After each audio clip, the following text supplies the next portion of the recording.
This paper originates in a simple question: did authors matter in Byzantium in the way they do today? As you know, the category of the author operates today as the organizing principle that drives a considerable industry generated by what we call literature, present or past. In bookstores and libraries, in publishing houses, including the series we celebrate today, and academic curricula, authors' names yield meaning and wealth. Was this the case in Byzantium? Did the author, understood here in the most basic sense of the primary producer of discourse in writing and in speaking, did the author matter for the creation and validation of texts? Or is the value of authorship a purely modern phenomenon linked with a host of practices and ideas which we associate with European modernity, in whose footsteps in many ways we operate? The answers to these questions are, as you know, well, not simple. In pre-modern, pre-typographic textual environments, and thus also in Byzantium, the author came in many guises. He, and the masculine pronoun is used here intentionally as the overwhelming majority of Byzantine authors were male, could resemble his modern counterpart by being the sole and proprietary originator of a text, the unitary figure responsible for a work of verbal art, as we understand him today. But he may also have been quite unlike a modern author, for whom originality and copyright are defining features. Unlike the typical modern creator of literary texts, Byzantine authors often worked as compilers, translators, redactors, paraphrasers, acceptors, or even simply as scribes or inscribers. Moreover, in a world where writing was not always necessary for authorial activity, a Byzantine creator of literary discourse could also be a storyteller, a singer, or simply a reader, producing, reciting, or elaborating an earlier story or a text in front of an audience. Calligraphers and songwriters, composers and lectors, melodists and singers, as Michael the Monk wrote in the late 9th century. The producer of discourse in Byzantium is, in other words, a protean character. Still, the modern centrality of authorship in the conception and experience of literature is not exactly new. Indeed, in Byzantium, certain authors and kinds of authorship enjoyed, though always posthumously, a significance to which no modern author, despite the celebrity he or she may enjoy, could aspire. I'm referring to author saints, thought to have been divinely inspired or even regarded as mouthpieces of God. Prophets of the Old Testament, such as, of course, David, the four evangelists, and numerous church fathers, such as the ones which appear on this well-known miniature, that includes also Gregory of Nazianzus and Dionysius the Areopagite, to whom I will refer specifically in what follows. Celebrated in liturgical contexts, revealed also for their writings in some cases, indeed, such as those of Dionysius or the poet Romanos the Melodos, especially if not only because of their writings, these saints occupied a prominent position in the self-image projected by official Byzantine Christianity internally, and also, we should add, externally. The writings of Dionysius the Areopagite are a case in point. Not only did the corpus attributed to him attract translation into other languages, such as Syriac and Armenian and so on, but they entered the Latin tradition through a spectacular diplomatic gift, a manuscript still surviving today, which contains the works and was sent by the Emperor Michael II to Louis the Pious in the year 827, perhaps to promote iconoclast theology. The book was received with extraordinary ceremony. It was carried in procession to Saint Denis, where it was greeted at night by a large crowd that was composed, among others, of ill people, 19 of whom were healed as a result of merely contemplating this book. But even beyond such key author saints, the association of sainthood with discursive agency was pervasive. Byzantine storytelling is filled with saints who are said to have related stories, sung hymns, wrote books, etc. The textual, visual, and material repertoire that supported this promotion of divinely inspired literature, and more generally, the interdependence of sainthood with the production of discourse is staggering. Christians in texts, images, and sacred objects were constantly reminded of the strong link between holiness and discourse. One need only look at the ubiquitous depiction of bishops, for example, holding a codex, and of course, portraits of Christ. Neither the commonplace of inspiration nor the association of exemplary humans with exemplary discursive agency were new. One can cite much related evidence in the earlier Greco-Roman tradition. A favorite one of mine is this reused sarcophagus, which originally had a reclining couple, but at a later stage, the man's body was replaced with papyrus scrolls, and the head of the woman was replaced with the man, the owner, I imagine, of these books, very proud or projecting this image of authority associated with learning. Yet Byzantine Christianity added an unprecedented intensity to this association of authority and divinity with discourse. While engaging in any kind of authorship may have often been a precarious activity in social reality, for being an author did not guarantee anyone any kind of social success necessarily, the Byzantine textual and visual imagination afforded discursive agency a high and persistent profile. In the alternative worlds of Byzantine religious cult, authors mattered very much. Now, what magnified the high prestige of these writers were notions of authorship that traced the origins of discursive agency outside of individuals. Telling is the image of authorship provided by this manuscript, which we've already seen, which contains the early 12th century theological compilation of Euthymios Zigavinos called Dogmatic Arsenal, and which begin with this series of portraits of church fathers. Now, the facing image shows Alexios Komnenos, the addressee and intended patron of the work, who is receiving the words of the fathers. And on the last page, the scrolls of the fathers, which are now united into the manuscript, are presented by Alexios to Christ, the final addressee of the work. According to the visual rhetoric of these illustrations, ideal discourse stems from above, namely from the supreme authority of Christ's blessing hand, as well as from authorities of the past, the fathers who offer the scrolls, and an authority of the present, the emperor who manages the transaction of discourse between Christ, who inspires and who receives back this discourse. Who is the author here?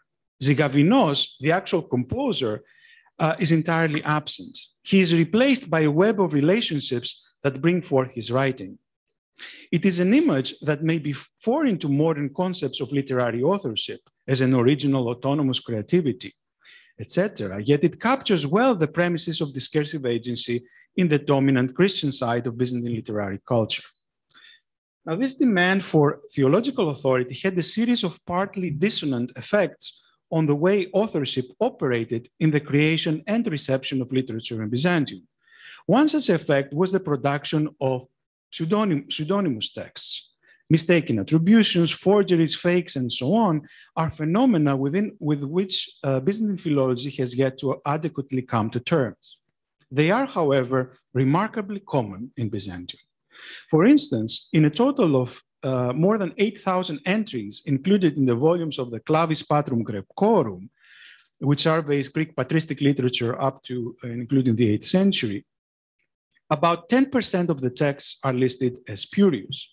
Similarly, about 15% of the texts canvassed in the Bibliotheca Hagiographica Greca are pseudonymous. More could be added if we examine further types of writing. Similarly, alien is another even more widespread tradition related to authorship in Byzantium, the preservation of texts without any authorial attribution. Such anonymous texts are most prevalent in Byzantine storytelling, especially in the vast amount of Christian hagiographical narrative. Nearly 75% of the circa 5,500 texts included in the Bibliotheca Hagiographica Greca are listed as anonymous. However this might be, the challenges that pseudonymous or anonymous texts posed and continue to pose are many. The addition of the sobriquet pseudo before a name or the complete absence of an author in the title of a medieval text usually renders it almost invisible to modern scholars, with few exceptions, such as, for example, the Areopagitic corpus. Such texts are difficult to assign to a specific sociohistorical context. We can rarely date or locate them with any precision, and many of them, especially the anonymous texts, tend to survive in multiple versions in Greek and often in other medieval languages, frustrating the capacities of traditional text criticism. It is no wonder that the large majority of such texts remains unedited or poorly published and rather unknown. Now, the source Chrétiennes is a case in point. Comparatively, few anonymous and pseudonymous texts have been included. Most of them are early Christian. Just to, of course, the collection just mentioned by Professor Pascalidis as an example of an anonymous one, and certainly the pseudonymous Denis. Notable, moreover, are cases such as those of Romanos the Melodos that was also just mentioned. In the 5-volume collection, of course, the pseudonymous or pseudopographically attributed texts to Romanos were not included. Or more spectacularly, again, an edition or publication also mentioned, is the famous Christos Passion, where the editor adopted the medieval attribution of the text to Gregory of Nazianzus. Here you see two important transmitting manuscripts, thus avoiding engaging with the troubles of a pseudonymous text. However this might be, pseudepigrapha and anepigrapha among Byzantine texts has suffered the most under the weight of modernity, the age of printing, of authors, and of copyright. Now, the precise origins of the pseudonymity and anonymity of a text may usually escape us. We can, however, inquire into the likely modes of authorization, namely what granted authority to such pseudonymous or especially anonymous texts, and thus validated their truth claims, and thus enabled their continued production, copying, and reading.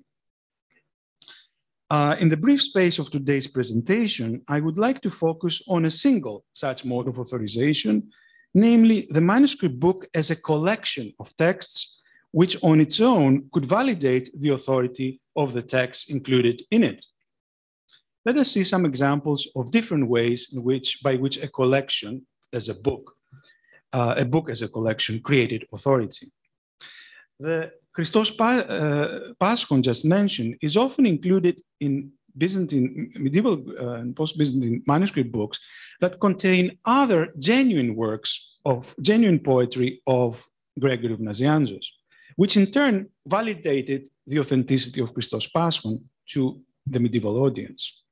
Also to mention another case, the earliest manuscripts of the corpus of Dionysius point to an addition early on in the transmission history of the text, very early in fact, in a collection that included scholia by John of Scythopoulos and a little later other authors such as Maximus the Confessor. Now these scholia and the makeup of the book not only made a forceful case by what they say for the authenticity of the Areopagitic corpus that problematized also medieval readers, but also by their very presence elevated the texts attributed to Dionysius to authoritative texts. Text with commentary means authoritative text to a medieval reader. The book, in other words, partly created the author. Or another example, to turn again to Gregory of Nazianzus. In a very large number of manuscripts, in the hundreds and more, which include primarily his orations, and are essentially author collections, meaning no other writer is included in these books, usually. Several pseudonyma and anonyma are usually added at the end of the manuscript. These texts include, pseudonymous and anonymous texts include 3 texts which are not by Gregory, but are attributed to him in the manuscripts. The one is actually by Gregory of Nyssa, the other one is of an unknown writer, and the other one is by Gregory of Neo-Caesarea, which in the manuscripts are attributed to Gregory, and then 2 pseudonymous again, or eponymous texts, which in the manuscripts are transmitted as anonymous without an author. All these texts were deemed worthy of copying again and again and were read as authoritative, truth-bearing texts, also because, if not primarily because, they were included in the author manuscripts of Gregory of Nazianzus. The collection, that is, stood in for authority for these texts. Now, such texts, however, pose challenges to modern editors.